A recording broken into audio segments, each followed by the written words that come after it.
What's up, ladies and gentlemen? It's Showtime. It is Laser King with King's Critiques, and we're back for Oshi season finale. Will we get season 4? Will everything be answered here? Probably not. Probably so in reverse order of answering that. But you can let me know your thoughts before we get started in the comment section down below, as I always say, or save it for the end. Because there's one thing I do know that's going to go down in this episode, but everything else is up to question. And you can have your own questions as well. I'm not going to stall any longer. Just a reminder to hit the like button, subscribe, let the video run through and get the watch time. And that being said, let's get started with the baby Hoshino twins. Okay, I hate how on the nose he is about that. A bunch of friends that are models and actresses. What? No? Maybe. And we're not at the bar yet. So, he says that, and yet he lost his phone somehow, even though it was just on him. Or was that like a bait to try and get some of the other people out of the room? And Aqua came by just to watch him make a fool of himself. Okay, so the producer called Aqua to get him home. Right. Yeah, okay. Nope, I have no clue who this gentleman is, but I just paid you to. Nope, no clue. Then he just leaves. Yeah, it just came to him too, just like it did for me in the last episode. He says Tendoji, and the Nog was like, wait, Tendo, where do I know that? That bitch that never visited her daughter in the hospital? And he just, in his stupor, said her full name, as if he knew it from somewhere before. Which he does, but not like she knows that. See, I do wish I knew older people like this, though. Like, I'm not an alcoholic, but hey. If I knew an older woman that brings some cute friends that are closer to my age, I mean... Listen, again, not an alcoholic. But if it get me somewhere, like, guaranteed, that's one thing. Because there's a difference between going to the bar to try and flirt with women when you're not an alcoholic, so it really doesn't go anywhere, and knowing there will be women there, so fuck it, we ball. Matt, don't go getting all sentimental on her because you remember her from your past life. Like, that might cause a disruption to your plan with the movie. Yeah, and he's gonna get the proof he needs. Or it's gonna enrage him because they have a new child and are perfectly happy. Yeah. 2 new kids. Perfectly healthy, perfectly aged. Wow. I mean, granted, they might have already had those kids when the other one went to the hospital, which does not help her case. Man, I do feel for how he must be thinking right now of how much of a piece of shit she is in reality, but he can't blow his cover. I think the man's starting to tear up because the vision of him looking at that phone screen started to get cloudy. Also, that last statement by her was a bit hypocritical, wasn't it? As much as I want to say that the only guaranteed love anyone has in their life is familial, I also am aware enough to know that's not true because I've known enough people that A, their mothers just did not care for them at all, so they got treated like shit. And that's give or take actually having a father. And then there's the other end of things that personally, in my adult years, while my father was still alive, he treated me like garbage. And that resigned to just basically accepting the fact that he didn't really love me as much as he once did.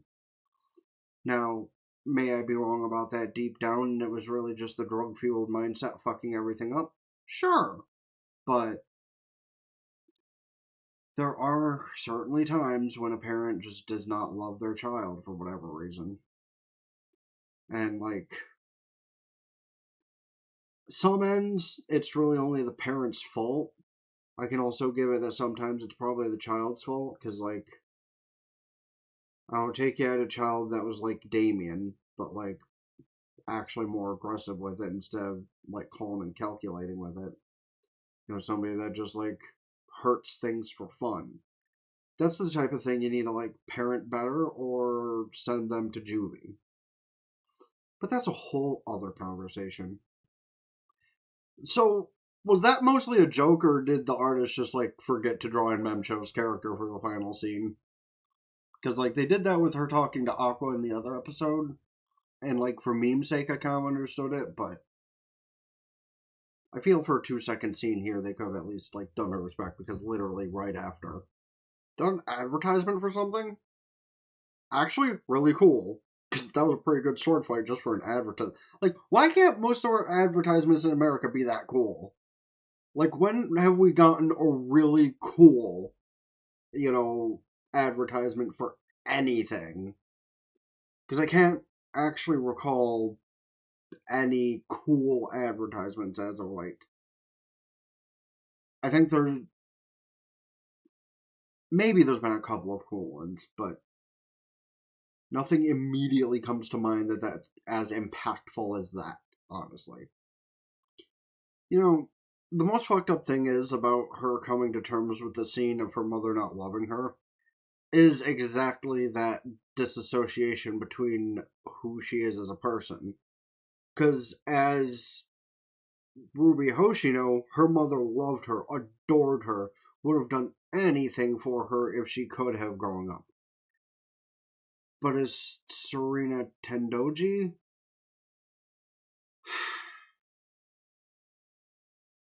her mother was. She probably would have been a better mother if it wasn't for an ill child, but she's one of those horrible people who, if somebody is an inconvenience to her, she cuts them out of her life. And that's just very uncool. So, on the end of who she is deep down inside, yes, her mother doesn't love her, or didn't love her, anywho. If that was a direct memory from a time her mom stopped by before her died, that's also fucked up. To be like, yeah, I'm just popping in before I see your grandmother, then I'm leaving again. Gotta see your doctor now, bye.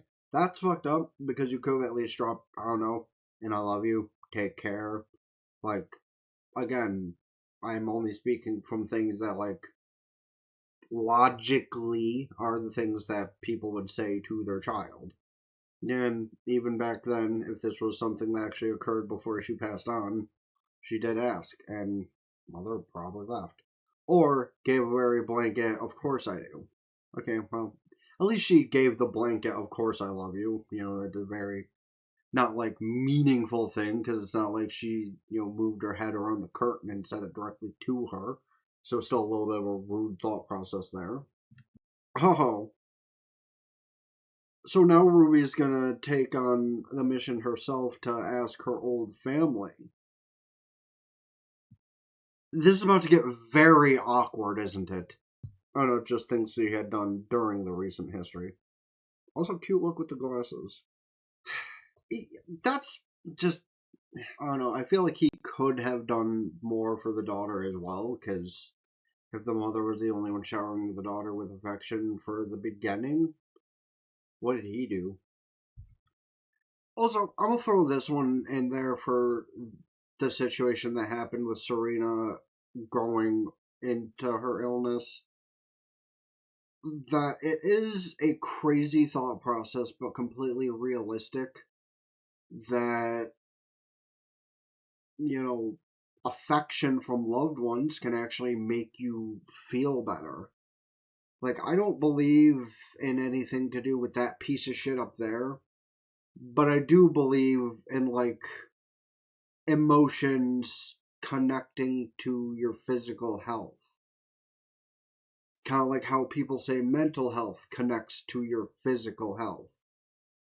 Because, like, if all these things kind of work in one circular motion, and things like this could be avoided just by, I don't know, being happy in life, and, like, maybe that 10% chance of survival could have doubled, maybe even tripled.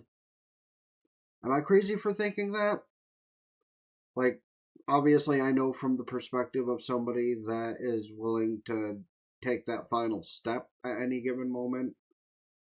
I know that, love, affection, appreciation, those kind of things affects the mental health in that way. But for chronic illnesses, it's not impossible. I mean, take people that have cancer, go through chemo, and sometimes even come back from it. because most of the time they have love and support from their family and friends. I don't know, I might just be talking out my ass on this thought process. You can let me know. Okay, so they were after the fact, like I originally said, which fucked up in its own right, but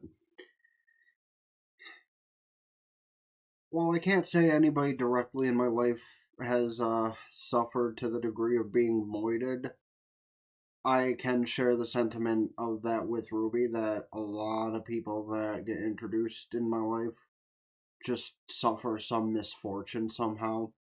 How much of that I can actually believe is the truth is questionable at times, but it yeah, just been that way, and the thing that has been growing to develop, and why, while I want more in life, clearly I take whatever I can get with a grain of salt. Man, one day this curse might be broken and things will change. Will it be before, things happen? I don't know. I'm hoping.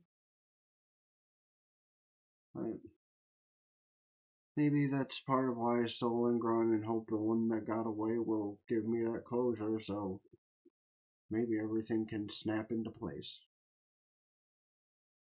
But that's talking relationships. This is talking about Mother. And well, Ruby isn't the one that always brings misfortune. It's just unfortunate that she got stuck in the role she was. To be fair, your original mother is a piece of shit. And what happened with I and the doctor, that had nothing to do with you. And even though she didn't want to interact with him too much because of everything that's been going on, she's still, well, as mentioned in the previous life, being overprotective, but more of the point being a good big brother. So, if she's saying this out loud, is it Aqua who's going to understand now about who she is before she gets who he is? Maybe, perhaps. Okay, I'm just gonna say hypocrite. So I wonder how long ago he pieced that together, if it was right in this moment. Is he going to be open about who he is in this moment?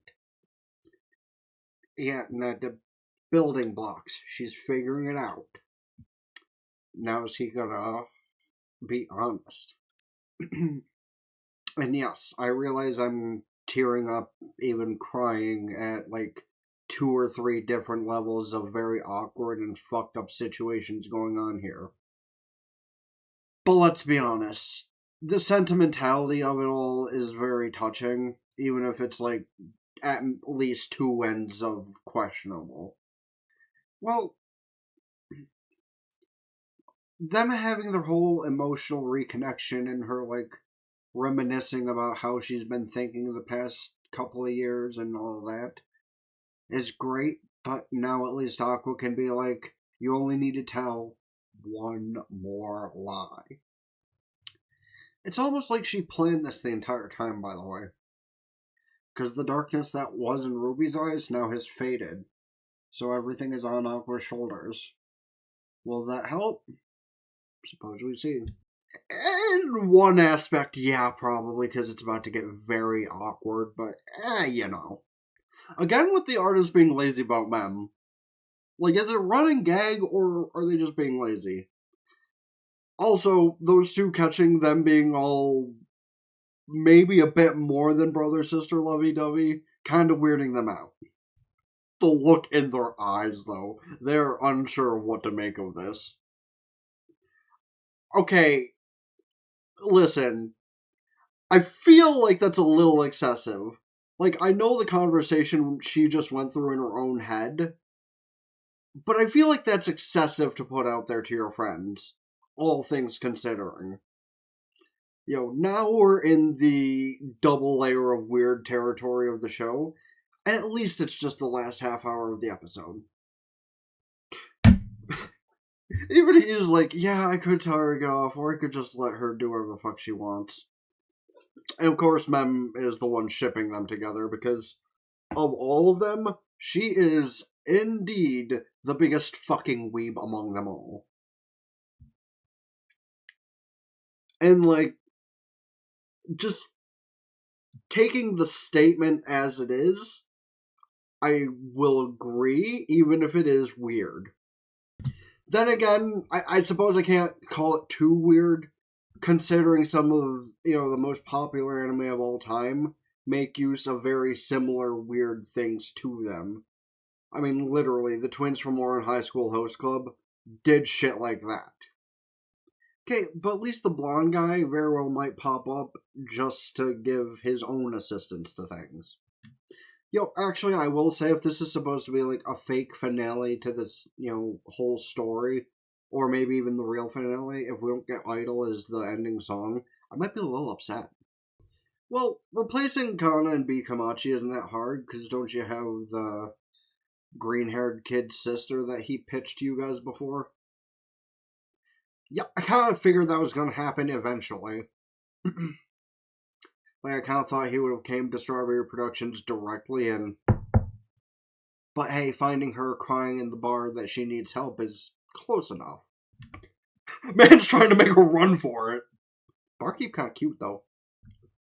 Just like with the chancla, but it's a heel, and down he goes. And now you're about to feel what abandoning.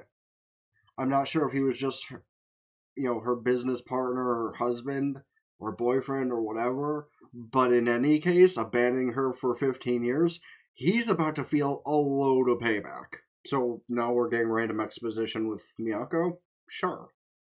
Okay, listen, she's about to say that she, got taken over by more attractive women or something, but I'm sorry, looking at the handful of women on screen, I don't know, maybe one of them comes close to comparing to Miyako, attractiveness-wise. So, okay, two of them. And meanwhile, while the last business guy she ever interacted with was a complete pervert, this man drops into her life. Okay, so I wasn't wrong in the assumption that they were that kind of, yeah. I'm just gonna say, them having emotional reconciliation of some kind and her being able to vent on him is great. But I just want to say my quick, more of a joke quip of, they're laying in the middle of the street in an intersection. They could not do that in America anywhere, or else they'd... So she managed to drag him back into things, and she's gonna rehire him to take over as president above her. Never mind.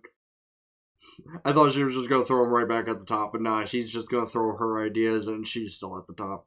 Deserved, I guess. No, she is giving ownership of the company back to him. She just didn't say that at first. Yeah. Nobody had a single clue until that guy was just like, that's the old president. Or the new president? I'm confused. Hey, listen, it was mostly a conversation. She did deserve to hit you at least once for leaving her, on the spot. Plus, with him back in the company officially, he can do more to help everyone out with the revenge tactic, because he was fully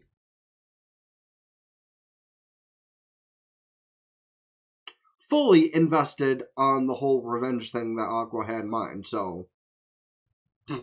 Motherfucker, of course he was. So, again, Aqua was the mastermind behind all of it.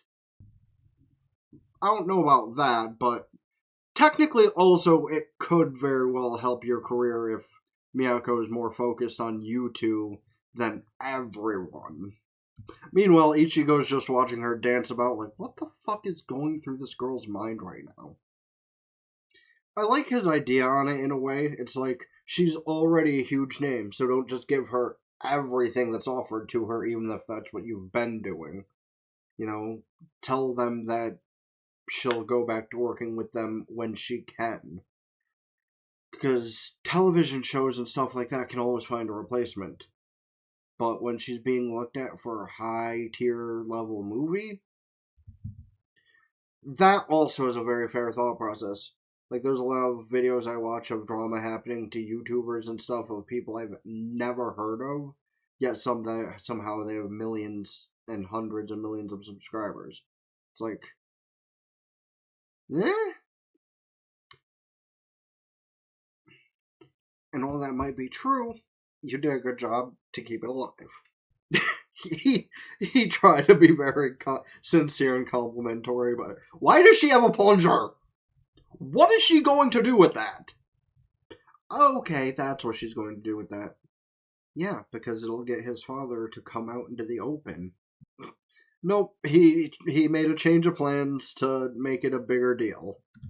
Yeah, and hunting down child actors who aren't already professionals is probably like a very weird thing to do because, like, yeah, how would he even go about that?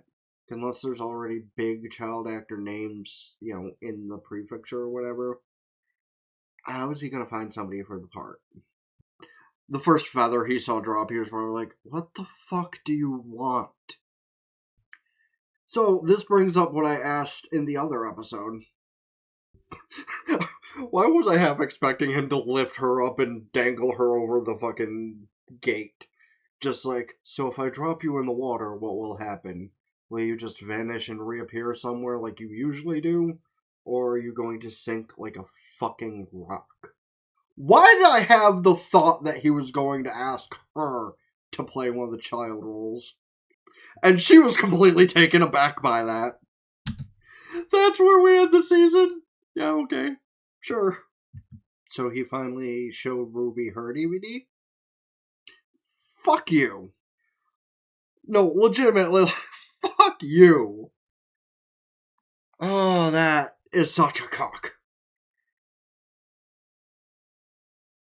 Like, she finally does Ruby's DVD, and we get cut off right where it matters, of course. But that gives us the leeway to whenever season 4 happens, which hopefully is within the next year or so at most, because, I mean, it's one of those things around how long I'm going to be around, so fingers crossed. But it was a fun season, and with all the secrets out in the open, we truly are ready for our final act, and that is why the last episode was called The Beginning. Because next season is probably going to be the end of everything with this story, and as a non-manga reader, I have a lot to look forward to, and hopefully nobody spoils a lot in the comment section. But what I will put out there is my final thoughts of both of them. Everyone, honestly, had a lot of character development this season, and it was very good to see, very fun to watch. The fact that we're getting into the double layer of weirdness is, yeah, it's there, but we probably won't get too deep into that until, like, the latter half of the final season, probably.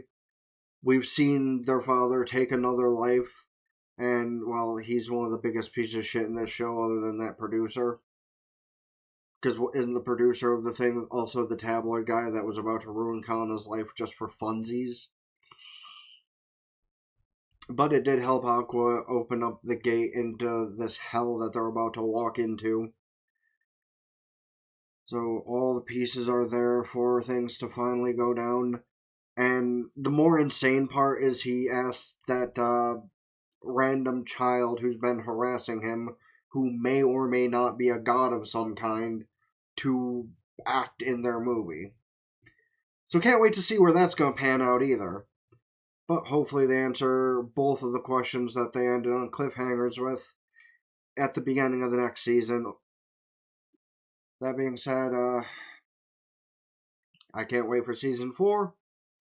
And I will start recording something else that I want to get up in May alongside this. Probably starting tomorrow, because it's already pretty late.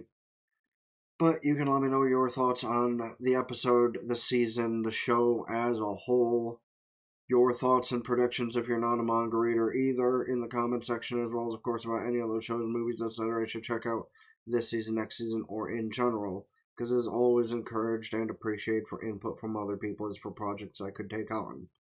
even if I don't do them like immediately, it does help me like get a schedule in mind for things that people mention. Hit the like button, subscribe to the other stuff in the description, ring bells, like Facebook, follow Twitter, TikTok, Patreon, Blue Sky, I forgot to mention that, and Twitch. Until next time, it's been the Blazer King with King's Critiques. Out, ta-ta for now. Peace.